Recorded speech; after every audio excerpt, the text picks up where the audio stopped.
성령의 이름으로.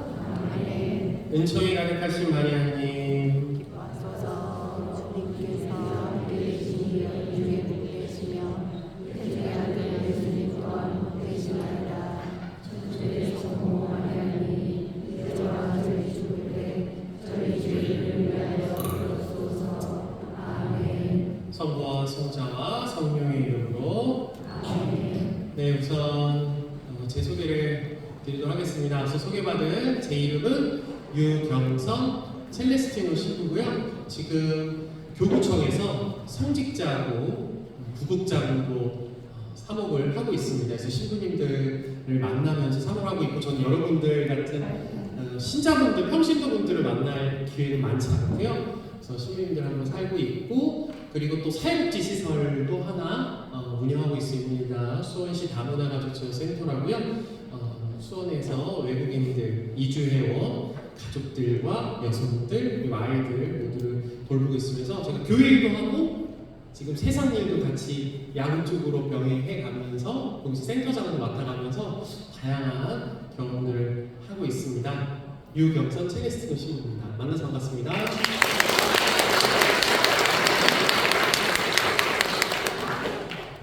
견진성사를 준비하시면서 여러분들이 어떤 마음이 드시는지는 저도 잘 모르겠습니다만, 여러분들이 이 시간에 왜 여기를 와야 하고 왜 예수님을 만나야 하고 내가 왜 견진성사를 받아야 하는지에 대해서 먼저 우리 같이 이야기를 좀 해본 다음에 은사로 넘어가도록 할 거예요. 그래서 여러분들이 왜 내가 지금 이 세상 안에서 굳이 이 아름다운 날씨에 이 교육을 들어야 하는가? 대부분이 뭐 여기 앉아 계시는 분들이 어떤 목적과 이유로 오셨는지는 모르겠지만 대부분이 뭐 이렇게 연락 받으시고 혹은 뭐 반강제로 끌려오셨거나 혹은 하면 좋대니까 해서 오신 분들도 많으실 거고, 혹은 또 이 중에서 아주 극소수로 내가 예수님을 너무 만나고 싶고 예수님을 너무 배우고 싶어서 오신 분들도 계시리라 생각이 듭니다만, 여기에 오셔서 내가 왜 이 교육을 받아야 하고 견진성사를 왜 해야 하는지를 한번 생각해 보시면서 이 강의를 따라오실 수 있었으면 좋겠습니다. 우선 우리의 현 상황들을 좀 이야기하고 싶어요. 우리 신앙은요, 우리의 삶하고 많이 떨어져 있지 않아요. 그러니까 하느님을 저 멀리 계신 우리 곁에 계신 하느님이 아니라 저 하늘나라 높은 곳에 계신 하느님으로 뚝 떨어져서 생각하다 보면 하느님이 약간 우리에게 동떨어져 있어요. 그러니까 여기 기도하러만 오는 거, 그리고 우리가 힘들고 어려울 때 찾는 거, 어떤 약간 세상과 동떨어진 곳이라고 생각을 하다 보니까 냉담을 오래 하신 분들도 계실 거고 오랜만에 성당을 오신 분들도 계시니까 어색할 수도 있어요. 그런데 여러분이 성당을 다니든 안 다니든 신앙은 항상 우리 곁에 있었다. 그러면 그 신앙이 우리한테 얼마나 밀접하게 연결되어 있는지를 여러분들한테 계속 이 강의 시간에 설명해 드리고 싶습니다. 여러분이 살아가신 이 세상의 현실은 어떤가? 저는 이런 좀 짧게 사진 몇 가지로 나와 있지만, 우선 아직도 우리에게 전쟁의 위험이 있죠. 지금 러시아하고 우크라이나하고 전쟁을 지금 몇 년 동안 하고 있어요? 3년 동안 하고 있어요. 아직도. 지금 러시아하고 우크라이나만 하는 것이 아니라 지금 인도하고 파키스탄도 전쟁이 일어날 것 같고 이스라엘도 팔레스타인하고 계속 지금 전쟁을 하고 있죠. 과거에만 있을 것 같은 전쟁, 심지어 분단 국가인 우리나라도 아직 전쟁을 안 하는데 지금 세계 곳곳에서 전쟁이 일어나고 있습니다. 러시아는 전 세계에서 제일 큰 땅을 차지하고 있지만 그 우크라이나 땅까지도 차지하겠다고 전쟁을 하고 있죠. 그리고 이렇게 전쟁과 같은 공포 속에서 살아가고 있어요. 그리고 옆에 보시면 이 목글이 뭐죠? 이제 교수형에 처해지니까 한마디로 자살에 대한 내용들을 이렇게 보여줬는데, 현 시대에 우리가 너무나 물질적으로 풍요롭고 너무 잘 살고 가진 것도 많고 행복하게 살 것 같은데 자살률도 상당히 높아졌습니다. 우리 삶 안에서 저도 신부로 살아가면서 심심치 않게 자신의 목숨을 스스로 끊는 청년들과 노인들을 되게 많이 마주하게 돼요. 되게 또 사회복지 시설을 계속 하고 있잖아요. 생각보다 20대 청년 아이들이 열심히 살아보는데 뭐가 안 되니까 스스로 목숨을 끊는 경우들을 심심치 않게 만나보게 되었어요. 그리고 노인 가난, 노인 우울증으로 인해서 어르신들도 수없이 목숨을 끊는 모습들도 보게 되죠. 그리고 너무나 가진 것이 많고 행복한 가운데서 우리의 옆에 보면 오른쪽 상단에 보시면 폭력이 끊임없이 이루어지고 있습니다. 여러분 텔레비만 틀면 어마어마한 살인 사건, 또 폭력 사건, 또 지금 오늘도 뉴스를 보니까 지하철에서 방화 사건이 한 번 있었어요. 이렇게 여의나무 가는 5호선인가 8호선인가에서 지금 또 방화 사건이 있어서 전부 또 뛰어나와가지고 이런 문제들. 어마어마한 폭력이 생깁니다. 특히 가정 안에서 폭력도 늘어났고 서로에 대한 폭력도 늘어났고 무차별적인 폭력도 너무나 많이 늘어났어요. 그러다 보니까 우리가 살아가는 데 있어서 인간다움이 조금씩 사라지고 있는 거죠. 이러한 폭력 속에 붕괴되고 있는 가정들 수없이 마주하고 있습니다. 이뿐만이 아니에요. 악플 때문에 목숨을 끊는 수많은 연예인들도 우리는 계속 매체를 통해서 만나게 되죠. 그리고 스토킹, 또 가능적인 성집착 행위도 정신적인 폭력도 우리는 어마어마하게 당하고 있습니다. 그러니까 현 시대가 참 이질적인 거예요. 우리 잘 먹고 잘 살고 있거든요 지금. 사실 굶어 죽는 사람들이 우리나라에 그렇게 많지 않아요. 그런데 우리의 정신적, 육체적인 피로도가 더 커졌어요. 옛날 여러분들이 어렸을 때, 어른들이 어렸을 때 살았던 그 시대보다 더 조심해야 되고, 더 애써야 되고, 또 노력해야 되고. 진짜 요즘 젊은 친구들 열심히 노력해서 돈을 열심히 벌어도 이 동탄의 집 하나 사기가 어려운 상황이 되었습니다. 그러다 보니 삶을 비관하는 경우들이 더 많아졌죠. 근데 그것이 과연 지금 시대에만 있었던 일인가? 예수님 시대에도요, 똑같이 우리의 시대와 같은 부분들이 있었습니다. 우리가 예수님을 믿어야 할 이유부터 이야기하고 싶어요. 이 혼란스러운 시대가 과거 2000년 전 예수님이 살았던 시대에도 아주 비슷하게 일어나고 있었습니다. 그러면 그 시대에 있어서 예수님이 과연 우리한테 뜬구름 식으로 그냥 열심히 기도해, 열심히 먹고 살고 하나님한테 희생하고 살아 라고만 얘기하셨을까? 그건 너무 이상적이지 않잖아요. 이성적이지 않잖아요. 너무 현실적이지 않지 않습니까? 예수님은 우리한테 아주 현실적인 방법으로 우리의 삶을 함께 가르쳐주고 살아왔어요. 예수님에 대한 이야기를 먼저 해보도록 하겠습니다. 여러분 예수님이 몇 살에 돌아가신지 아세요? 그래요. 똑똑하시다. 예수님이 33살에 돌아가셨어요. 그리고 예수님이 본격적으로 메시아로서 신으로서 활동하던 시기가 30살이에요. 그럼 예수님께서 신으로서 활동하고 메시아로서 활동했던 시기가 몇 년이에요? 3년밖에 안 돼요. 자, 그러면 30년이라는 시간은 예수님이 뭐 하셨을까? 그게 이제 떠요. 성경에 안 나와. 그런데 우리는 성경만 믿지 않고 가톨릭은 성전을 믿어요. 그게 뭐냐면 계속해서 구전되어 왔던 전승들이 있어요. 이 전승에 의하면 예수님께서 가졌던 직업은 목수였대요. 왜냐하면 아버지가 요셉 성인이 목수였기 때문에. 그러니까 예수님은 30년 동안 그냥 인간으로 살았던 거예요. 왕족도 아니죠. 귀족도 아니죠. 양반 아무것도 아닌 그냥 평민의 삶을 사셨어요. 당시에 목수라는 직업이 한 중산층과 하층민 그 가운데 있었대요. 아주 똥이 찢어지게 가난했던 사람은 아니고요. 그냥 먹고 살 만큼 돈을 벌 수 있고 길거리에 돌아다니면 돌 묻어먹지 않을 정도의 삶을 사셨다 그래요. 그럼 목수의 당시 목수들은 뭘 했을까? 그 당시에는 다 모든 가구도 수공예로 만들었을 거예요. 이런 의자. 고장나면 목수가 가서 고쳐주는 거예요. 그리고 내가 새로 이사를 갔어. 그럼 장롱 짜야 되잖아요. 장롱 짜죠. 그러니까 다른 사람들이 시키는 일을 하청을 받아서 하던 삶을 사셨어요. 그래서 예수님의 이 손을 사진으로 찍은 그 어떤 작가의 사진을 보면 예수님의 손이 다 갈라졌어요. 그 톱밥하고 막 칼질하고 톱질했던 그 손에 상처가 나 있는 모습이 있어요. 예수님은 여러분 어느 날 배랑 간 메시아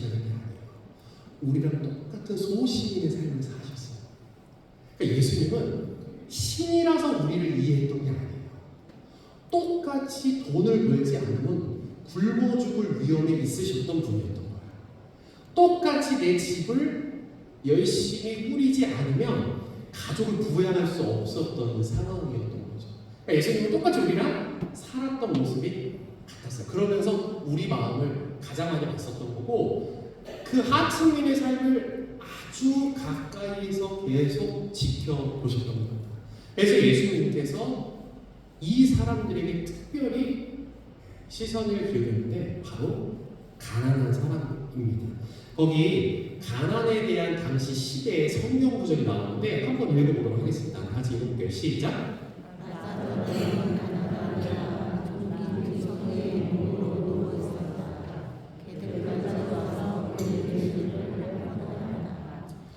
당시의 가난의 수준이 어느 정도였는지 모르겠지만 지금 우리는 못 먹고 사는 사람들 없었지만 당시에는 못 먹고 사는 사람이 많았겠죠. 당시 복지 체계가 있었겠어요? 의료 체계가 있었겠습니까? 그런 게 아무것도 없었겠죠. 당시 상황이 어땠냐면 길거리에 죽어 나빠지는 사람들이 어마어마하게 많았어요.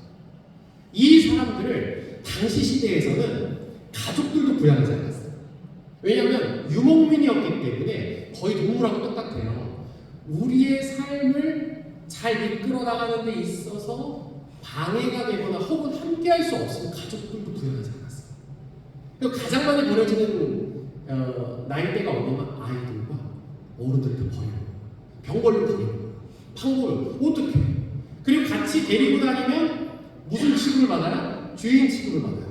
그러니까 가족이 싸그리 몰살당하는 상황이 벌어져요. 너무 가난한 거예요. 그러니까 어떤 상황이 벌어지냐면 집 앞에 지금 이 성경 말씀처럼 집 앞에 거지가 있으면요 상처가 나고 전기투성이가 된 거를 걔들이 와서 핥아먹어도 어느 누구도 구해주지 않는 상황이었어요. 이걸 우리가 어떻게 보면 되냐면 우리 가끔 우리 조선시대와 관련된 영화나 드라마 보면 아주 처참한 조선시대 모습이 나오죠. 인육을 먹었을 정도로만 힘들었던 그 시대와 비슷했던 시대에 예수님이 사셨던 거예요. 근데 예수님께서 말씀하신 가난은 우리랑 지금 안 맞잖아요. 우리 그렇게 굶지 않아요. 이렇게 가난하기 시작하면 뭐가 문제가 되냐면 정신하고 영혼이 피폐해져요. 당연하죠. 일도 할 수도 없고 아무것도 먹고 살 수 있는 방법이 없으니까 정신이 나가는 거예요. 그러니까 정신 나간 사람들이 막 소리 지르면서 다니고 사람들 막 해코지하고 그리고 이 사람들이 사회 부조공자로 계속 늘어나기 시작하는 거예요. 그러다 보니까 범죄율도 늘어나게 돼요.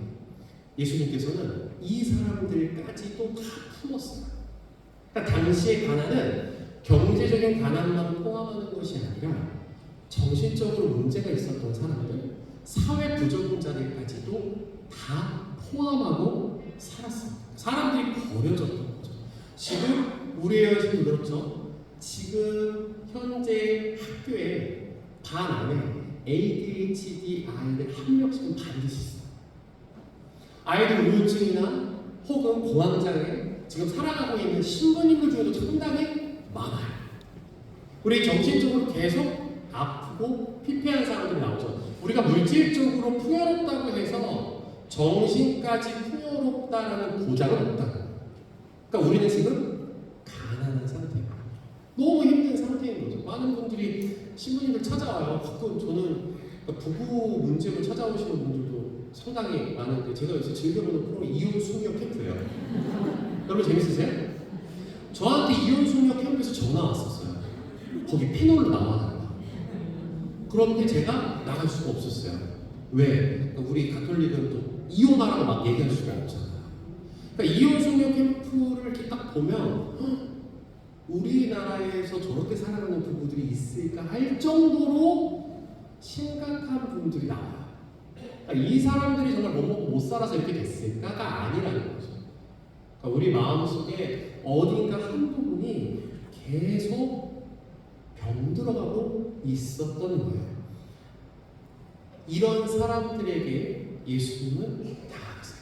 그리고 손을 대고 만져주고 안아줘. 그리고 예수님이 신이어서 자, 빵 생겨라! 빵! 딱 생겨서 빵을 주는 게 아니에요.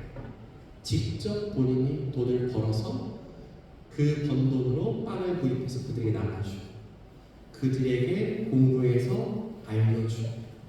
예수님은 우리처럼 피폐하고 가난했던 이 사람들이 직접 다가가셔서 자기가 가진 것들을 몸소 실천하고 보여줬어요. 예수님은 하느님의 힘으로 하신 것이 아니라 인간의 힘으로 사람들을, 가난한 사람들을 살리고 다니셨다는 겁니다. 두 번째는요, 어마어마한 탄압을 받고 살았대요. 먹고 삶이 바빴던 가난한 사람들을 더 비참하게 만들었던 게 사람이에요. 사람이 사람을 얼마나 잔인하게 만드는지 여러분들은 잘 알고 있으리라 생각이 듭니다. 제가 가톨릭 대학교에서 10년 동안 신학교에서 수업을 받고 이제 세상으로 나오잖아요. 저는 약간 기대를 가지고 나왔어요. 그러니까 바깥에 사는 사람들은 의식주를 내가 몸소 뛰지 않으면 해결하기가 어렵지 않습니까? 내가 가만히 있는다고 누가 밥 갖다 주지 않잖아요. 내가 가만히 있다고 누가 돈 갖다 주지 않잖아요. 여러분이 몸소 일하셔야 돼요. 제가 지금 사제 10년 차고 본당 주임 신부도 4년을 하고 보좌 4년을 했어요. 저는 우리 교우들이 힘들고 어렵게 살아서 서로 되게 잘 이해할 줄 알았어요. 그런데 와서 딱 신자들을 마주하니까 생각보다 그렇지 않더라고요. 성당에 자리 하나 누가 앉으면 승질을 내고 화를 내요. 내가 앉던 자리에 누가 앉으면 화를 내요. 그리고 지나가다 딱 부딪혀도 서로 이해하지 않더라고요. 제가 이렇게 모여서 신자분들하고 같이 회의도 하더라도 생각보다 너그럽지 않더라고요. 저는 고통이 있고 너무 힘든 세상을 살아가는, 여러분들도 환상이 있었을 거 아니에요. 여기 계신 분들 중에 봉사를 하시는 분들도 계시고 안 하시는 분들도 계시겠지만 막상 성당에 와보시면 천사만 있지 않다는 걸 여러분들 이해하시죠? 기도하는 사람들이 내 속을 더 뒤집어 놔요. 열심히 성당 다니는 사람들이 왜 저러지? 약간 헷가닥 가시는 것 같아요. 사람을 박박박박 긁어놔요. 저는 너무 이상했어요. 어떤 분은 열심히 피정막 1년에 막 2-3번씩 다니고 막 성당에 공헌도 엄청 해요. 그런데 형제님 자매들 얘기 들어보면 그 자매만 안 나오면 이 성당 다닐만 해요. 저는 왜 이런 일이 벌어질까 생각했어요. 근데 그분이 상처가 없는 게 아니에요. 어마어마한 상처가 있어서 이상해지신 거예요. 근데 그 이상한 사람을 입하는 사람이 못 풀어요. 여러분 교우들이 못 풀어요. 신천지가 잘 되는 이유가 뭔지 아세요? 신천지가 잘 되는 애들은 그런 이상한 애들한테 이상한 애들 3명이 붙어요. 그래서 이상한 4명이서 행복해요. 근데 우리 성당은 안 돼요. 이 이상한 한 명한테 3명은 건강한 사람이 붙잖아요. 이 3명이 냉담을 해요. 묘한 현실이에요. 똑같이 예수님을 믿어요. 뭐 신천지는 뭐 어떤 예수님, 뭐 뿔 달린 예수님을 믿는 게 아니라 걔네도 예수님을 믿어. 그런데 우리는 그게 힘들어요. 생각보다 고통받는 사람들이 고통받는 사람들을 더 어때요? 왕따 당한 사람들이 왕따를 하고 피해받은 사람이 가해자예요. 이게 우리가 살아가는 이 삶의 아주 오묘한 폭력과 탄압의 되물림이 되고 있는 현상이에요. 당시 예수님이 살았던 시대도 로마의 지배를 받았어요. 우리가 어느 지배를 받듯이 일제의 지배를 받듯이. 그러면 내가 이 지배를 뚫고 나가려면 자국민들끼리 모여서 힘을 합쳐야 되잖아요. 그런데 여기서 문제가 생겨요. 같이 힘을 합쳐야 될 자국민이 누가 누구를 핍박하기 시작해요? 자국민이 자국민을 핍박하기 시작해요. 친일파가 생기고 친로마파가 생기면서 열심히 살아가고 있는 사람들 돈을 뺏어요. 로마인들이 뺏는 게 아니에요. 자국민이 뺏는 거예요. 이스라엘 사람들이 이스라엘 사람을 착취하기 시작해요. 너무나 힘든 겁니다. 그 당시에 이스라엘 사람들 중에 상류층이라고 할 수 있었던 사람, 우리 복음에 너무 많이 나오는 게 바리사의 율법 학자들이에요. 이 두 사람들이 이 일반 하층민들을 어떻게 잡았냐면 죄로 잡았어요. 당시에는요, 남녀가 불손한 관계를 맺어서 아이를 낳으면 이게 몇 대까지 세습이 되냐면 10대까지 세습이 돼요. 그러니까 죽을 때까지 이 아이에서 나면 우리나라 조선시대보다 더 했던 거예요. 이 애는 평생 천민으로 살아야 돼요. 가요. 오염된 애가 여기 와서 기도도 못해요. 그리고 안식일법을 정확하게 지켜야 되는데 여러분 생각을 해보세요. 나 먹고 살기 힘들어. 지금 오늘 못 벌면 난 내일 굶어요. 그런데 종교법이라고 해서 안식일에 너네 다 쉬어. 가서 일하지 마. 이게 말이 됩니까? 그러니까 사람들이 그거 법을 어기고 나가서 일을 해요. 그 당시 안식일법이 얼마나 잔인했냐면 이렇게 길을 가요. 그 당시 이스라엘 사람들의 집은 흙으로 졌거든요. 그러면 길을 가다가 벽이 무너집니다. 흙으로 졌기 때문에 건조하니까. 그러면 사람이 깔리잖아요. 이 벽이 뭐 내가 오늘 놓고 가고 무너지는 게 아니니까 무너져요. 그럼 사람 다치잖아요. 안식일법에 어떻게 되냐면 흙을 치워주는 건 되는데 이 사람을 데리고 병원 가는 건 일이에요. 그러니까 이때부터 죄가 되는 거예요. 3걸음 이상 걸어가면 10걸음 이상 걸어가면 죄예요. 안식. 음식을 하거나 불을 키워도 안 돼요. 그러니까 부자인 사람들은 어떻게? 노예를 삼았어요. 너네는 이방인이니까 와서 일해도 돼요. 근데 이스라엘 사람은 더 지켜서 하느님만 말하고 기도만 해요. 근데 그렇게 할 수 있는 사람은 1%고 나머지 90%는 일을 해야 되는데 90% 사람들이 다 어떤 상태예요? 다 죄인 상태. 평생 10세대까지 이어지는 그런 죄로 사람들 진로 살았어요. 말도 하지 못했겠죠? 그 사람들은 평생 거짓처럼 사는 것을 당연하게 받아들이고 살았어요. 그러던 찰나에 누가 나왔어요? 예수님이 나왔어요. 예수님이 나와서 야! 안식일 지키지 마. 안식일은 사랑의 법이야. 누가 이렇게 사람 불편하게 해? 누가 이렇게 힘들게 해? 예수님이 딱 하는 거예요. 그러니까 율법학자들하고 바리새인들한테 입장에서 어때요? 자기는 그걸로 먹고 살았는데 야마가 돌려서 안 돌렸어요. 돌려서 안 돌렸어요. 돌죠. 왜냐면 내 밥줄을 저놈이 끊어가요. 근데 예수님을 우리가 확실하게 뭐라 못할 수밖에 없었던 게 그들이 막 이겨낼 수 없었던 게 뭐냐면 예수님이 성경 말씀으로 반박했어요. 당시 하층민들이 성경을 읽을 수 있었겠어요? 없었겠어요? 못 읽어. 문자도 몰라. 아무것도 몰라요. 그러니까 한마디는 무지했던 거예요. 그러니까 사람들이 지배하게 돼요. 우리나라 사람들은 사실 되게 똑똑한 거예요. 우리나라 사람들은 문맹률이 거의 제로에 가까워요. 근데 다른 동남아 국가 가면 문맹률이 높아요. 그러니까 거기는 독재가 가능한 거예요. 우리나라는 독재 못해요. 똑똑해가지고. 그리고 인터넷이 너무 발달해서 다 찍어서 안 돼요. 요새 신부 생활하기도 되게 힘들어요.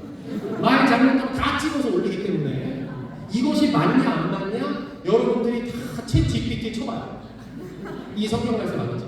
엄청나게 다 알고 지금은 그렇게 할 수 없지만 그 당시만 하다가 그게 안 됐다.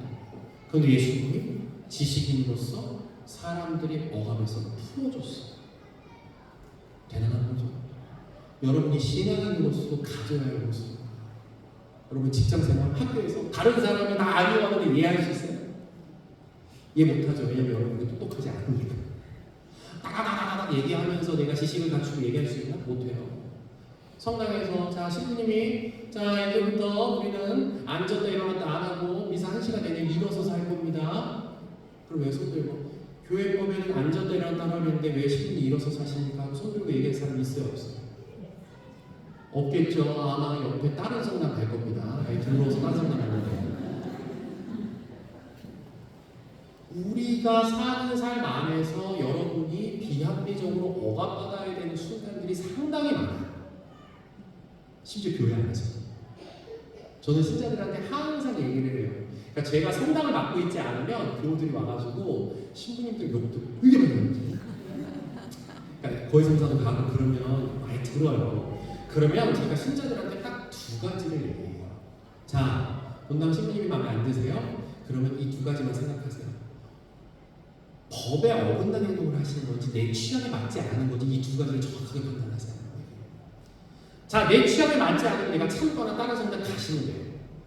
법에 어긋나면 어떻게 해야 돼요? 여러분이 항의하셔야죠. 위법한 행동을 하셨을 때는 항의하셔야 돼요.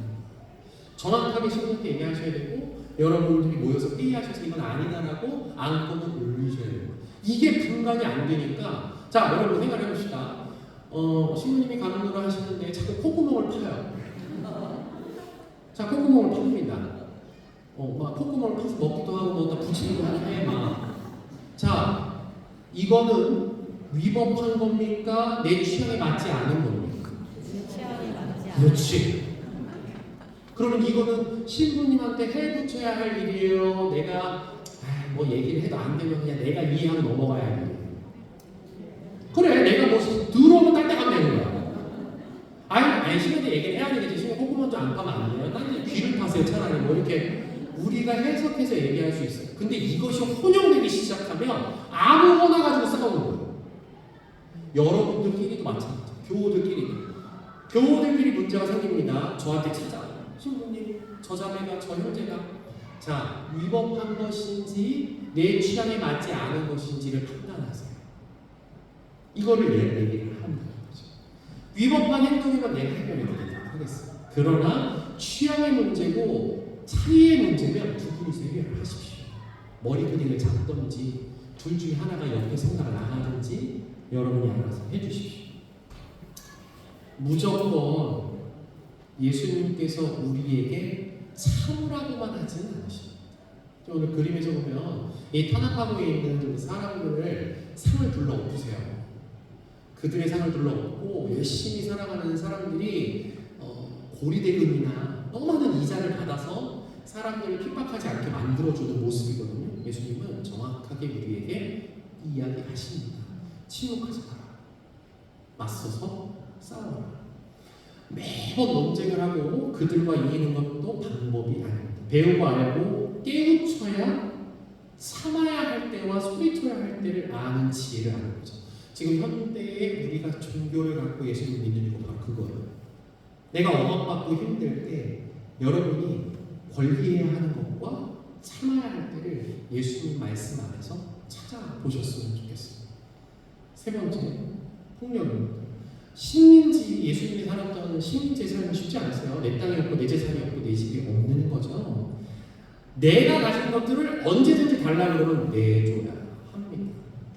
지금 우리도 얼마나 많은 폭력을 겪고 있습니까? 예수님 시대도 마찬가지고 이게 또 물리적인 폭력이 아니더라도 정신적 폭력으로도 어마어마하게 당하고 있죠. 자, 그런 사람들에게 만약에 힘이 생겼다라고 했을 때 대부분은 이 힘을 가지면 나를 괴롭혔던 사람들이 먼저 떠오르는데 뭐 하고 싶겠어요? 복수하고 싶겠죠.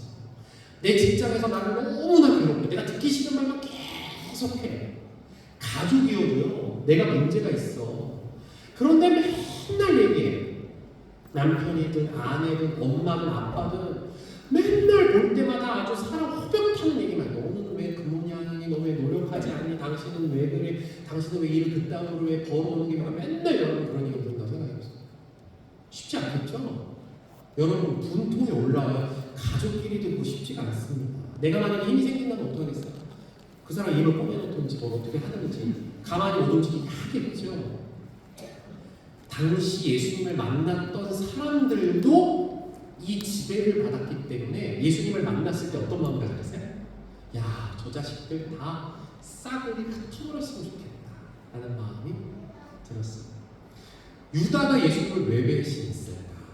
유다라는 인물을 아시죠? 예수님을 배신한 유다는요, 예수님을 배신한 이유가요, 예수님을 사지로 몰아넣으면 예수님이 힘을 발휘해서 이 모든 세상을 정화시킬 거라고 생각했었어요.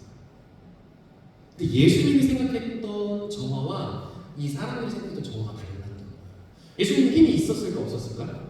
있었어요. 예수님이 힘이 있었는데 여기에서 이 폭력을 이겨내는 이 문제에 있어서 가장 큰 포인트가 뭐냐면 이 사람들은 아무것도 안 하는 거예요. 예수님, 오마이들 좀 다 쓸어버려주세요. 저기 율법학자들하고 바리새인 애들 좀 다 죽여주세요. 저는 가만히 있을게요. 우리가 힘 있는 누군가를 만난다면 그 사람한테 전부 의탁해서 우리는 손가락 하나 까딱하지 않는 거예요. 우리 드라마에서 제일 많이 나오는 게 뭐예요? 재벌 2세가 갑자기 가난한 여자 만나가지고 그 가난한 여자 다 모든 거 다 해주고 이 신데렐라 컴플렉스가 우리 모두에 있는 거예요. 저도 기도하다 보면 그래요. 하느님이 오셔서 제가 살아가고 있는 이 힘든 세상을 다 알아서 해결해 줬으면 좋겠다라는 생각이 자꾸 갖게 돼요. 12 제자들도 똑같았어요. 예수님께서 이 세상을 다 이겨내 주시길 바랐는데 예수님은 그런 방식으로 이 세상을 정하시길 생각이 없었어요. 왜? 그렇게 해서 세상이 정화가 되면 딱 자유가 얻어지는 이 사람들은 뭘 해야 될지 아무것도 손발을 놓게 돼요. 우리를 계속 현 시대에 어떤 희망 고문에 내던져요. 로또 당첨돼요. 누가 나를 좀 도와줬어. 누가 나를 좀 살려줬어. 어떠한 요소로 인해서 우리가 갑자기 일확천금 세상이 변한다? 여러분 다음 날부터 여러분 행복할 것 같죠? 준비되지 않은 상태의 자유는요, 준비되지 않은 상태에 나한테 다가오는 행복은요, 이거 완전 방황하게 돼요. 아무도 못합니다.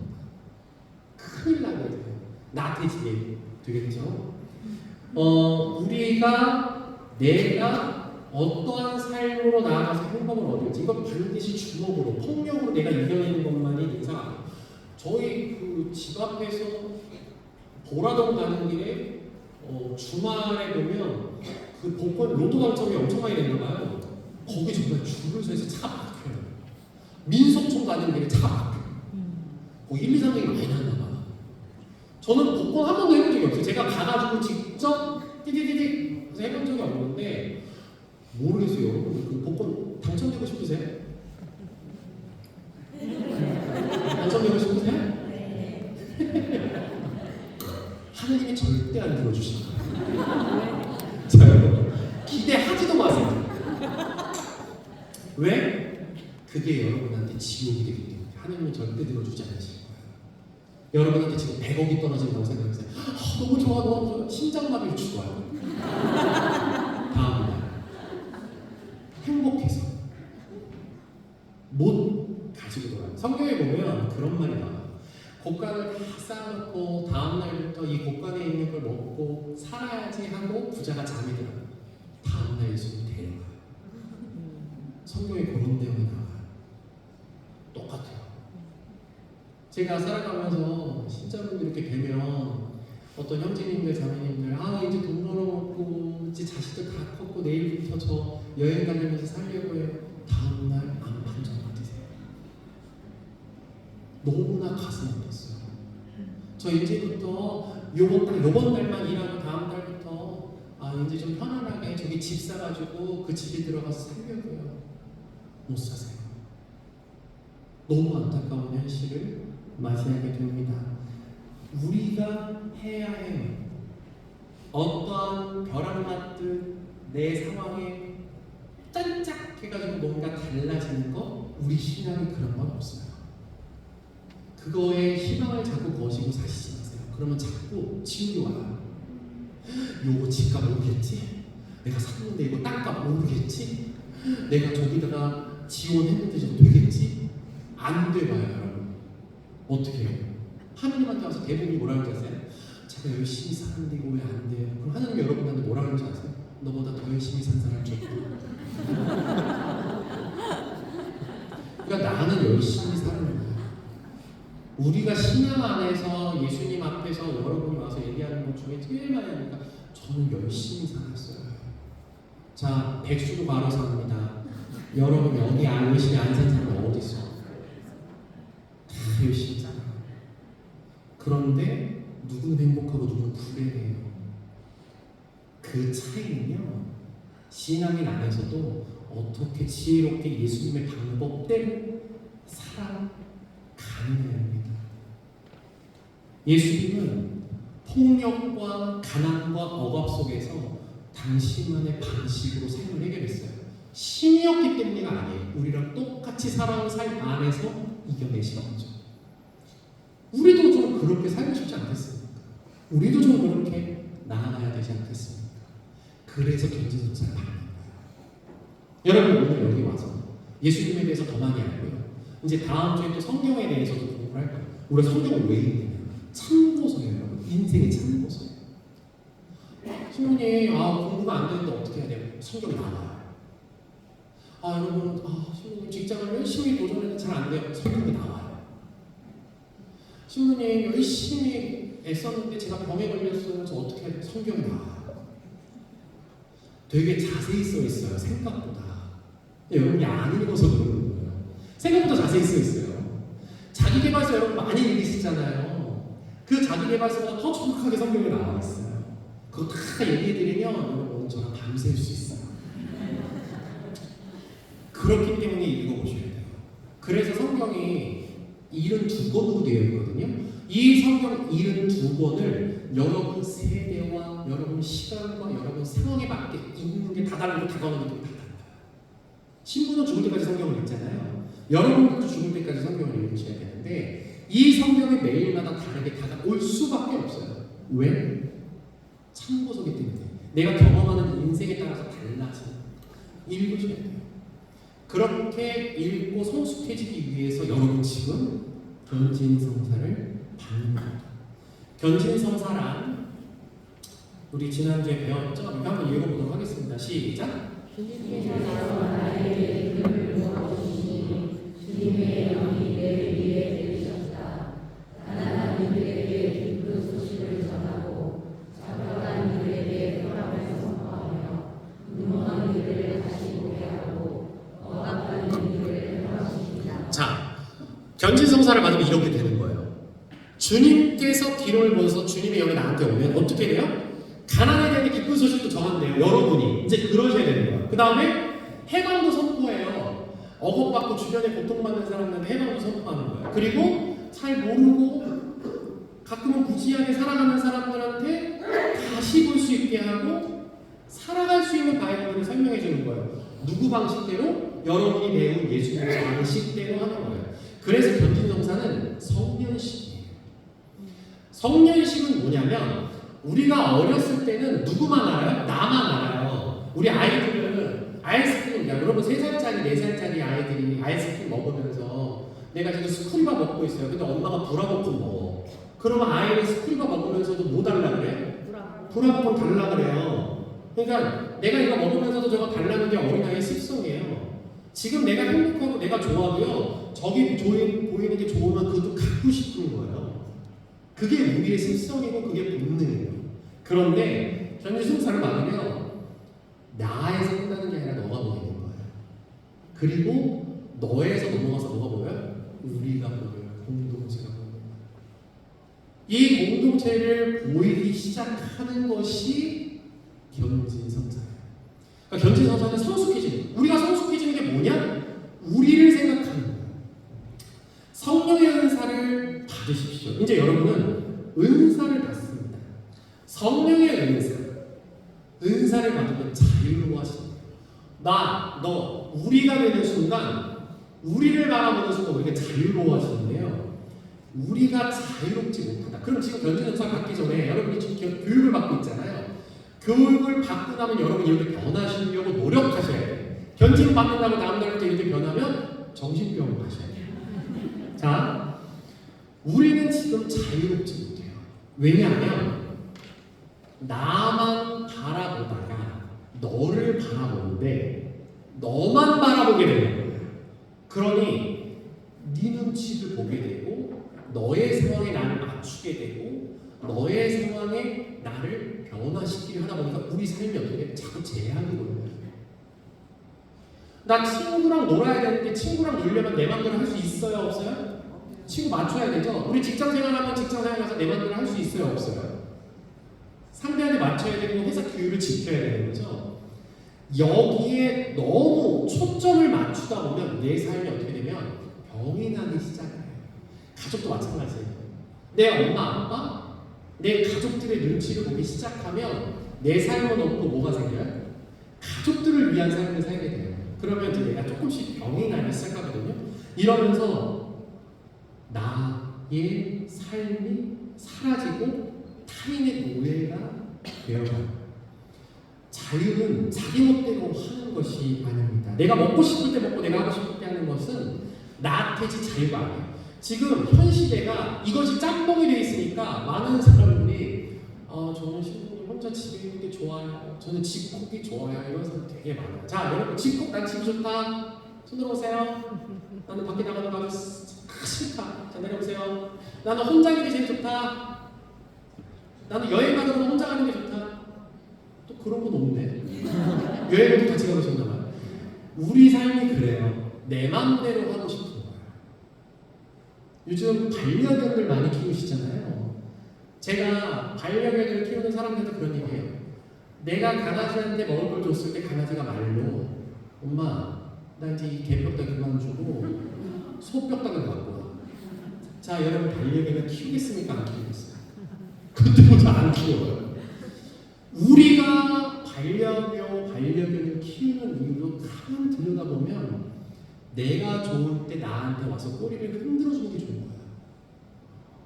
딱 들어왔는데 반려견이 안 뛰어나와. 오늘따라 꼬리가 힘들어서 못 흔들겠습니다. 내일 흔들겠습니다. 하면 우리는 반려견을 키울 의미가 없는 거예요. 우리 뽀삐한테 뭐라 그러지 마세요! 막 그렇게 얘기하시는 분들 많은데 나도 한편으로 봤을 때 내가 키우는 반려동물에 대한 이기적인 마음과 개인적인 마음도 우리는 들여다봐야 되는 거예요. 내 마음대로 하는 것은 자유가 아니에요. 내가 하고 싶을 때 하는 것은 자유가 아닙니다. 혼자 있고 싶다면 정말 혼자 있어야 돼요. 외딴 섬에 핸드폰, 텔레비전, 책 전부 가져가지 말고 혼자 가셔야 돼요. 그게 혼자 있는 게 좋은 거예요. 근데 여러분 다 아시잖아요. 내가 원하는 방식대로 소통하고 싶은 거예요. 혼자 있고 싶은 게 아니에요. 지금 청년들 중에서도 그런 친구들한테 제가 똑같이 얘기해요. 다 가져가지 마. 그게 이제 제가 홀로 하는 피정이거든요. 제가 피정 가는데 갖다 쳐박아 놓잖아요. 3일 안에 튀어나와. 아무것도 시계도 다 뺐어요. 시계도 뭐라 좀 집에 가서 밥 먹어야 돼요. 얼마나 좋습니까? 우리가 소통하고 싶지 않은 것이 아니라 내 마음대로 소통하고 싶은 거예요. 이건 자유가 아닙니다. 이것도 뭐의 노예가 되는 거예요? 내 방식대로 다른 사람을 눈치 보고 싶지 않은, 그러니까 다른 사람 눈치를 받기 때문에 난 혼자 있는 게 편한 거예요. 나의 결정이, 나의 삶의 방향이 누군가 때문에 좌지우지되면 안 돼요. 그러면 자유가 있느냐? 혼자 있는 것도 좋고 누구 만나는 것도 좋아야 돼요.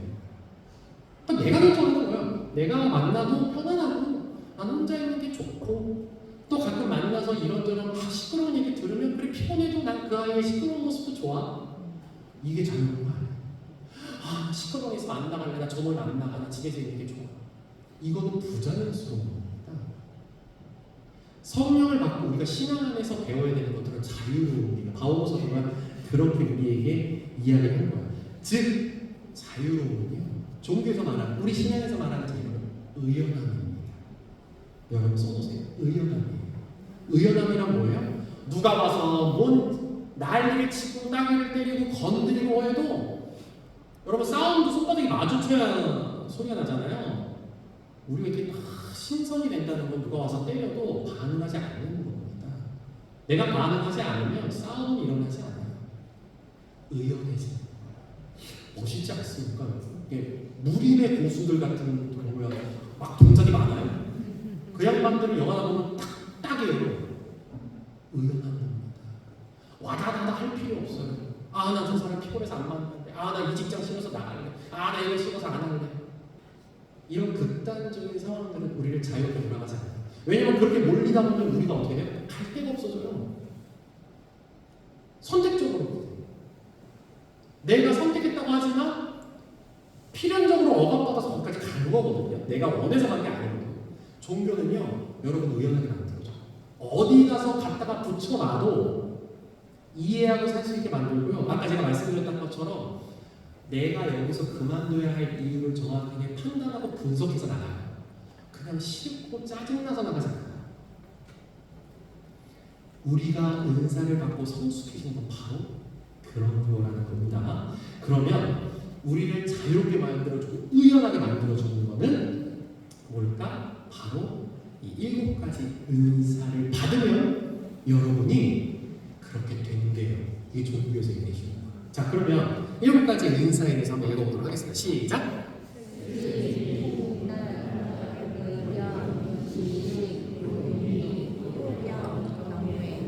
자, 이제부터 이 7가지를 얘기해 드릴 건데 여러분들이 이 7가지를 보면서 나한테 뭐가 필요한지 성령 강림 대축일 때 이거 뽑아야 하나씩 여러분 거 점치듯이 뽑더라고요.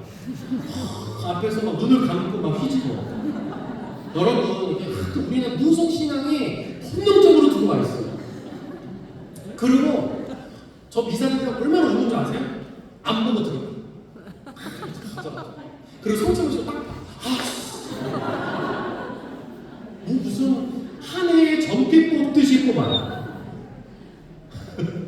여러분, 이 은사가 여러분 모두에게 다 있어요. 아까 성경과 똑같이. 근데 유독 그 은사 중에 나한테 필요한 은사들을 뽑고 하나님의 부르심이라 생각하면 돼요. 아, 나 이게 없어서 요새 힘들었나 봐. 막 그렇게 오만 팔방 얘기하고 다니시지 마시고 조용히 내가 보고 아, 나의 이런 부족한 모습 혹은 또 내가 많이 가지고 있는 모습을 뽑았을 수도 있어요. 이 7가지 은사에 대해서 여러분과 함께 이야기를 해보도록 하겠습니다. 날 의연하게 만들어주고 나를 살리는 은사. 첫 번째입니다. 지혜. 읽어보도록 할게요. 시작. 하나님의 뜻에 따라 살고 그것에 만들 수 있는 슬기로움을 주는 은혜 하나님의 관점에서 보고 판단하며 하나님을 사랑하고 하나님의 영광을 찬양합니다. 자, 무슨 말인지 하나도 못 알아듣겠죠? 쉽게 설명해 드릴게요. 신앙 안에서 보는 지혜는 이렇게 세상의 지혜랑은 달라요. 나의 관점에서 보는 게 아니라 하느님의 관점에서 보는 능력을 계속 기르는 거예요. 왜냐하면 나는 부족하죠. 여러분, 우리는 유혹에 빠질 수 있잖아요. 우리는 흔들리잖아요. 우리는 우리 시선으로 자꾸 뭔가를 판단하고 바라봐요. 그게 옳다고 착각을 해요. 노노노. 그렇게 살면 우리는 투자를 해도 망해요. 직장을 들어가도 망해요. 내가 어느 대학에서도 망하는 거예요. 하느님의 시선으로 바라봐야 돼. 내가 꿈을 찾고 내가 삶을 찾아갈 때 내가 세상에 어떤 도움이 되고 나한테 어떤 도움이 될지를 같이 하느님이랑 상의하는 거. 그것도 어떻게 어디 나온다고? 성경에 나와요. 내가 알고 있는 것, 내가 알고 있는 지식, 내가 투자하는 것, 내가 공부한 것을 온전히 믿지 말라는 거예요. 이게 바로 성령의 은혜 안에서 7가지 은혜 안에서 주는 지혜예요. 자, 나를 너무 믿지 마라. 이게 초점이에요. 그러면 내가 알고 있는 걸 누구랑 반드시 상의해봐야 돼? 하느님이랑 상의해보세요. 그럼 하느님이 얘기하면 하느님 말해줄까 안 말해줄까? 말해줄까 안 말해줄까? 말을 해주는 경우도 있고요, 안 해주는 경우도 있어요. 이게 어떠냐면 말을 해주는 경우는요, 우리한테 시그널을 정확하게 줘요. 안 되는 이유로. 예를 들어서 어디 이사를 가려고 하는데 몸이 자꾸 아파. 아니면 어디를 가려고 하는데 계속 그쪽 캔슬이 나. 가지 마세요. 가끔 아주 간단하게 저도 너무 신부로 살면 외롭잖아요. 그래서 저 되게 젊잖아요. 저도 이런 거 딱 들어가면 집에 혼자 있잖아요. 외로워. 심심하잖아요. 그러면 습관적으로 뭘 찾아보겠어요? 핸드폰 쫙 넣는 거예요. 그러면서 이제 연락해볼 만한 사람을 찾아. 그죠? 쫙 찾아. 여러분들도 해보셨을까요? 그럼 찾아봐. 가서 눌러봐. 자, 1번 친구한테 문자를 보내. 뭐해? 나 미사 끝났어. 신부 부르겠지. 내가 설마 일반 신자를 보냈어요? 야밤에? 나 미사 끝났어. 오늘 모임 있어. 1번 탈락. 2번. 얘는 성장을 안 맡고 있어. 얘는 시간이 돼야 돼. 전화를 했어. 그랬더니 가족들이랑 모임이 있대. 그때부터 살짝 기운이 와요. 저는 그때 바로 느껴요. 하느님이 나가지 말라는 거다. 세 번째 했을 때 시간은 되는데 얘가 뜨끔이지근해. 걔도 나오기 귀찮은 거야. 오케이 계속 만나지 마. 그러면 저는 그냥 외로움 속에 저를 놔줘요. 그러서 나가면 뭔가 탈이 생겨요. 음식을 상한다든지. 이것도 너무 저기 점술성 하여튼 내가 나를 너무 믿어서 하나님께 시그널을 줘요. 그렇지 않은 경우는 시그널이 좀 늦게라도 알려줘요. 그때 우리가 뭘 해야 돼요? 성급하게 하지 아시겠죠? 이게 우리 신앙에 주는 지혜예요. 내가 하는 것을 너무 믿지 마라. 야, 내가 공부해봤는데 그거 주식 짱이야. 내가 콜이 나라고 그거 제일 멍청한 짓이야. 나를 믿지 마라. 두 번째, 통달. 읽어보겠습니다. 시작. 신앙과 교리의 영적을 잘 알아갈 수 있는 은혜, 예수님의 가르침을 잘 알아가고 이해하게 됩니다. 하느님은 실패하는 분이에요? 실패하지 않는 분이에요? 실패하지 않는. 자, 교리로 따지면 하느님 완벽한 사람이에요. 우리가 신이라는 걸 딱 느꼈을 때 신이 실패하면 이상한 거 아니에요? 그렇죠? 신은 무조건 완벽한 거예요. 하느님은 시행착오가 있을 수 없어요. 당연히 성공만 있죠. 그러면 우리가 하느님의 방식대로 하면 우리는 실패가 있으면 돼요, 안 돼요? 안 돼요. 안 돼요. 맞아요. 이게 도식이 맞아야 돼요. 우리가 하느님 방식대로 가면 우리는 실패하지 말아야 돼요. 하느님은 이 실패하지 않은 해결책을 성경하고 아까 말씀드린 성전에 그대로 적어놨어요. 그런데 문제는 이걸 봐야 할 거 아닙니까? 이걸 보고 실천해야겠죠. 통달은요, 실천을 해요. 아, 요걸 해야 되는구나. 아, 요걸 먹어야 되는구나. 아, 지금은 참아야 되는구나. 이거를 아는 거예요. 뭘로? 하느님의 성경을 읽고 이 교회 안에서 이렇게 신부님이 하는 얘기들, 성인 성령 하는 얘기를 듣고 알아차리는 거예요. 아, 여러분 제가 지금 수업을 이렇게 해도 여기 다 알아듣겠어요? 못 알아듣겠어요? 지금 아까 막 웃으시는 분들 중에 트러블 메이커가 있을 수도 있어요. 어머 누구야? 그러면서 진 줄 몰라. 제가 이렇게 끊임없이 하잖아요. 제발 성당 일찍 나와라. 그럼 일찍 오는 사람만 듣고 10분 더 일찍 와. 뭐가 그렇게 바쁜지 맨날 공지사항 때 나가. 몰라요. 또 집에 뭐 항공소가지가 있는지 뭐 어떻게 되는지 몰라. 하여튼 빨리 나가. 그럼 이러한 상황들을 얘기하잖아요. 잘 지키는 사람만 지켜요. 못 알아듣는 거지. 제가 교육을 아무리 나가도 다 못 알아들어요. 그건 뭐야? 내가 들어먹을 준비가 되지 않기 때문에. 통달은 들을 준비를 하는 겁니다. 참는 것이 진리라고 해서 아무 때나 참아. 사람이 막 때려만 나를. 예수님이 참내가 참아야지. 모든 것을 포기하라고 봉사하라 그랬어. 집안 다 내팽개치고 자식들 아무도 못 먹고 있는데 맨날 나가 봉사해. 이게 문제가 있는 해석이죠. 사랑하라고 그랬다고 맨날 집 찾게 문자 언제 오나 맨날 핸드폰만 쳐다보고 있어. 이게 제정신입니까? 그러니까 이렇게 해석하면 안 되는 거예요. 이해하시겠어요? 그러니까 통달의 영이 들어오는 사람들은요, 아, 여러분 대충 감이 와요. 이게 딱 여기 살아가다 보면 딱 느낌이 이상한 사람들이 있잖아요. 길 가다가도 쟤가 날 쳐다보는데 왜 쳐다보지? 그럼 약간 느낌 이상하잖아요. 여러분 영이 있는 거예요. 성당 안에서도 기도하다 보면 아, 저 사람이랑 친하게지면 안 되겠다. 말 안 해봤는데도 느낌이 오는 사람이 있어요. 여러분 그 영이 있는 거예요. 그 의견과 영을 가지고 판단하면서 살아가는 게 바로 통달입니다. 의견 7개 시작. 죄를 피하게 하며 영원한 생명에 대한 희망을 갖게 하는 은혜, 하느님을 하느님으로 섬기며 하느님과의 겸손한 자세를 취하게 한다. 의견은 쉽게 말해서 옳은 것을 선택합니다. 옳은 것, 나한테 선한 것을 선택하고 실행할 능력이라고 합니다. 대부분이 나의 육신을 즐겁게 해주는 걸 선택해. 맛있는 거 먹죠. 편안한 거 사죠. 그리고 재밌는 걸 찾아요.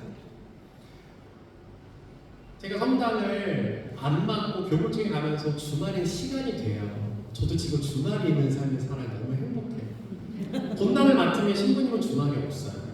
주말이 없는 삶을 살면서 제가 처음에 우리 직원들이 저한테 토요일 저녁에 싸이 흠뻑쇼를 예약했어요. 흠뻑쇼를 가봤어. 처음 2년 전에 제가 지금 성직자고 온 지 2년 됐는데 흠뻑쇼를 처음 가봤어요. 비가 억수같이 왔어요. 정말 5시간 동안 길을 흠뻑 적정하면서 뛰고 노는데 제가 이렇게 우리 신부 직업병이 있어요. 이렇게 놀러 가면 막 놀다가 전 자꾸 주변을 봐요. 세상에 청년들 없다고 했는데 5만 청년들이 거기 다 와 있어요. 그 마른 남자들이 창피해 막 소리 지르고 소리를 바락바락 지르면서 놀아요. 몸에 불이 젖어도 찡그리는 사람 다른 게 없어요. 여러분 싸이 흠뻑쇼 가려면 티켓 15만 원, 17만 원이에요. 성당에 매달 15만 원, 17만 원 내라면 아무도 안 나와요. 우리는 본능적으로 뭐예요? 즐거운 걸 찾아가요. 재밌는 걸 찾아가죠. 하지만 하는 게 아니에요. 그건 즐거운 거죠. 그런데 우리 삶에는 즐거운 것만 하면 돼요? 안 돼요? 안 돼요. 가끔은 참아야 할 때도 있거든요. 가끔은요, 내가 하기 싫은 걸 해야 할 때도 있어요. 여러분 내가 소변이 마렵다고 은하가 마렵다고 하면서 길 가다닐 때마다 맨날 싸제끼면 그게 사람입니까 동물입니까? 참잖아요. 우리가 참아요.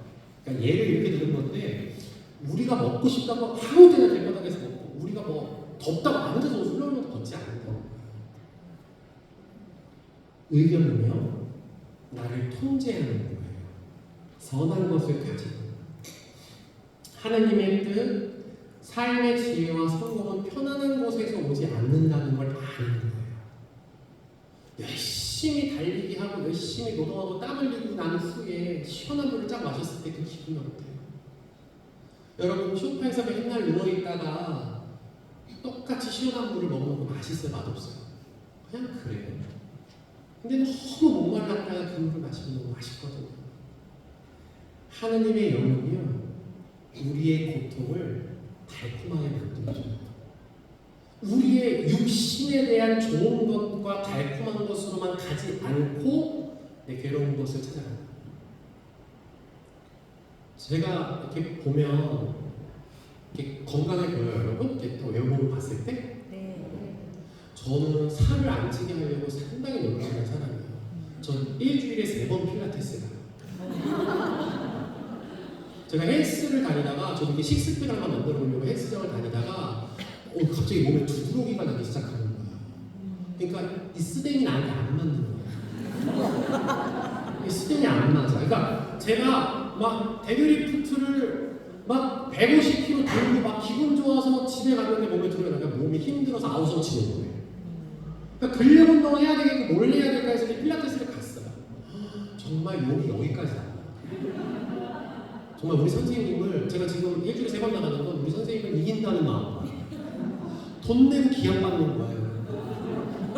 여러분 PT 8번 그 저기 정말 그 온몸 비틀기 하고 막 쓰러질 것 같아.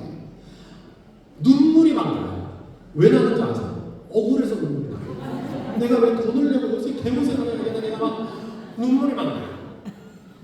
팔굽 뼈펴기를 하더라도 필라테스는 굿굿 10번을 하는 게 아니에요. 내려갈 때 0.1초씩 내려가요. 사람을 조져놔요. 근데 이거를 참아내야 내 삶이, 내 몸의 근육이, 내 생활이, 내 자세가 고다져요. 제가 필라테스 하는데 선생님이 딱 저를 보고 하는 말이에요. 신부님은 정말 힘든 걸 못 참네 그러더라고요. 저도 여러 번 똑같은 얘기 했어요. 제가 얼마나 참았는데 지금 와서 그런 말씀 하시나요? 우리가 몸에 편안한 것만 하면 근육이 생기지 않아요. 내가 달리기를 하거나 유산소를 할 때도 내가 뛸 만큼만 뛰면요 폐활량이 안 는 거예요. 살이 안 빠져요. 너무 편안하게 뛰었다 땀 한 방울 운동 안 한 거예요. 너무 편안하게 잘 뛰었다 와가지고 식이를 한 봉다리 다 먹으면 살이 찌죠. 안 되는 거예요. 내가 헐떡헐떡 돼야 돼요. 이 헐떡헐떡 돼야 함을 매 순간 마주하세요. 이게 의견입니다. 그 안에 하나님의 뜻입니다. 그 다음 뭐예요? 지식입니다. 읽어볼게요. 시작. 영원한 생명을 얻기 위해 믿어야 할 것과 믿어서는 안 될 것을 분별하는 은혜. 믿어야 할 것과 믿지 말아야 할 것들 이걸 정확하게 알아내는 거예요. 세상에는 많은 것이 존재해요. 이 세상의 모든 것들은 다 좋은 거예요. 여러분 나쁜 거 없어요. 하나님이 나쁜 걸 여러분들 좋겠어요? 자, 뭐 하기 때문에 나쁜 거예요? 과하기 때문에 나쁜 거예요. 과하기 때문에. 사실 마약도 원래 왜 생겼어요? 진통제로 생긴 거예요. 그거를 싹 모아가지고 호로록 마시니까 어떻게 되는 거예요? 마태가 가는 거예요. 그거를 적당한 용량으로 쓰면 우리가 수술할 때도 쓰고요. 여러분의 고통을 없애줘서 필요해요. 과하게 쓰면 문제가 돼요. 여러분 한의학에 가면 체질이 있잖아요. 소음인, 소양인, 태음인, 태양인이 있죠. 누군가한테는 돼지고기가 도움이 되고 누군가한테 돼지고기 도움이 안 돼요. 누군가한테 인삼이 도움이 되고 누군가한테 인삼이 도움이 안 돼요. 자, 이겁니다. 좋은 것이 있어도요. 나한테 좋은 걸 찾는 거예요. 여러분 신앙 안에도 여러 가지 신앙의 방식이 있고 삶의 방식이 다양해요. 나한테 좋은 걸 찾고요. 하느님이 나한테 필요로 하는 것을 찾아서 선택하는 게 지식이에요. 그러려면 어떻게 돼요? 많이 공부하셔야 돼요. 여러분 신청을 많이 겪으셔야 되고요. 아까 의견처럼 많이 고통스러워야 돼요. 편한 온도에 아주 편한 소파에 배도 적당히 부르고 바람도 적당히 부는 이런 상황에서는 이 지식을 얻고 싶겠어요? 안 얻고 싶겠어요? 안 얻고 싶죠. 그게 지식이 없는 거야. 그럼 우리는 어떻게 해요? 점점 무지해지는 거죠. 나아가야 합니다. 계속 버릴 것들과 얻어야 할 것들을 찾은 거예요. 무조건 열심히 살지 마세요. 그러니까 신앙 안에서 보면 기도도 무조건 열심히 하시는 분들이 있어. 목주기도 미친 듯이 하고 교육이랑 이런 거 다 듣고 앉아있어. 뭐 성취적에 오래 한다면 정답 10시간씩 앉아있어. 근데 9시간을 자. 노노노. 안 돼요. 신앙은요 많이 하는 게 아니라 잘하는 거예요. 잘하는 걸 찾아서 그리고 나한테 효과가 되는 걸 찾아서 거기에 투자하세요. 그것이 바로 지식입니다. 용기 읽어볼게요. 시작. 하나님을 열렬히 섬기게 하며 죄의 유혹을 거스러 건강히 싸울 수 있는 능력이며 유혹이나 장애물 고통을 극복할 수 있는 힘을 받는다. 용기는 우리가 그렇게 열심히 살아도 사람이 무너져요, 안 무너져요? 무너져요. 이때 일어서게 만드는 거예요. 여러분이 지식도 없고 지혜도 없고 의지도 가지고 하나님을 열심히 찾았는데도 걸려 넘어지잖아요. 걸려 넘어질 때 필요한 게 용기예요. 이때 세상의 방식으로 나아가면 우린 절망해요. 내가 지금 생각을 얼마나 하는데, 내가 기도를 얼마나 했는데, 공부를 얼마나 했는데, 그럼 절망으로 가는 겁니다. 지금 혹시 고통받고 계신 분들이 계시다면 용기 열을 찾으세요. 이번에 경제생각 받으시면서 왜냐하면 무너지느냐 아니 일어서느냐 문제거든요. 무너지는 사람들은요 그냥 끝으로 가는 거예요. 일어서는 사람은요 나한테 경험이 되고 자양분이 돼요. 용기의 영을 찾아세요. 실패했을 때 일어나게 만드는 게 용기의 영입니다. 다음 표명 읽어보세요. 시작. 하나님을 참 아버지로 알아 사랑하게 하는 은혜 하나님의 자녀인 모든 사람들을 예수님 안에서 형제요 자매요 사랑하게 한다. 효경은 하느님을 보는 거예요. 하느님께로 몸을 향하는 거예요. 여러분 매번 성체 보시고 매번 성당 나오고 즐겁지 않죠? 재미없어요. 저도 매번 미사하는 거 재미없어요. 그런데 꾸준히 그 일을 하는 거예요. 하느님 보러 오는 거예요. 여러분 성경 읽을 때마다 막 뭐가 안 돼. 그건 오락가락 하시는 거예요. 여러분들이 의무로 이 자리에 있고 의무로 주님 이상 빠지지 않고 괜찮아. 여러분들 하느님 확 안 하셔도 돼요. 효는요 하느님에 대한 효는요 의무로 하시는 거예요. 야, 이 효명은 신부님 요새 하느님 있는데 제가 이런 마음으로 믿어도 되는지 모르겠어요. 괜찮습니다. 그런 마음으로라도 오세요. 그런 마음으로 기도하세요. 아침에 일어나서 습관적으로 성경 긁는 거예요. 자기 전에 습관적으로 성경 긁는 거예요. 오늘 살게 해주셔서 감사합니다. 하나도 안 감사해. 그래도 감사합니다. 내가 아침에 눈 뜰 때 눈 뜨게 해주셔서 감사합니다. 안 감사해. 나는 그때 감사합니다. 그 의지와 영혼을 나한테 계속 불러일으키는 거예요. 그러면 누가 들어요? 하느님이 들어요. 그걸 하느님이 여러분들에게 가져다 줍니다.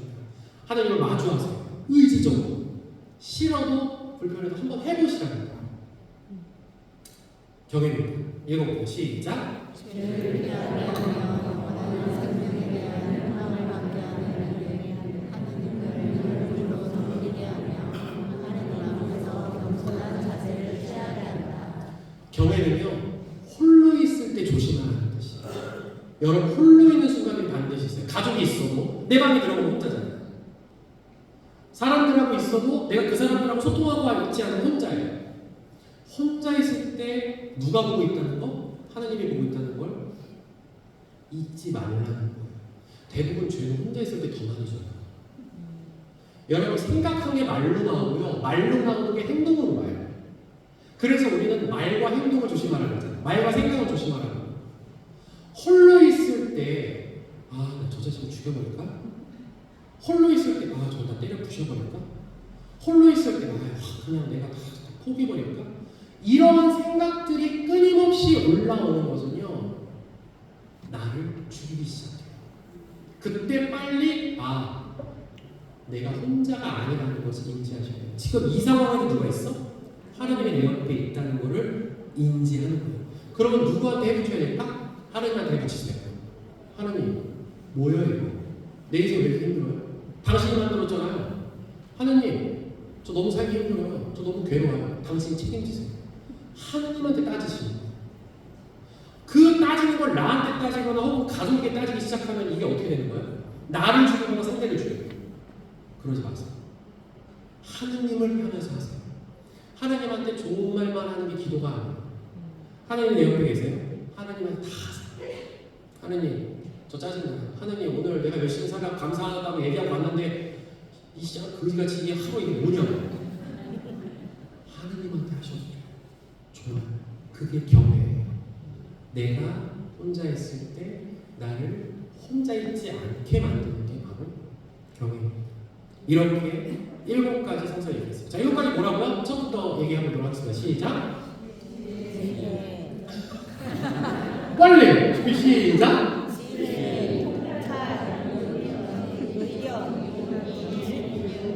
다시. 자, 준비 시작! 지혜, 폭발, 의견, 지식, 논리, 경영. 이 7가지를 여러분이 앞으로 변증성사를 통해서 얻으세요. 그리고 성숙해지십시오. 그리고 성숙해진 것들을 어떻게? 나 혼자 가지는 것이 아니라 이 지구와 온 인류를 위해서 쓸 수 있을 때 우리는 참된 신앙이 된다는 걸 잊지 않으시길 바라겠습니다. 여러분, 도움이 되는 삶을 사세요. 내 옆에 있는 사람에게, 내 가족에게, 혹은 내가 모르는 누군가에게 도움이 되는 삶, 이게 성숙한 삶이고 어른이 되는 삶이라는 거 잊지 마시고 7가지 성사 잘 받으셔서 어른이 되시기를. 그래서 다음에 만났을 때는 멋있게, 지금도 멋있지만 더 멋있게 만나기를 기도드리겠습니다. 성부와 성자와 성령의 이름으로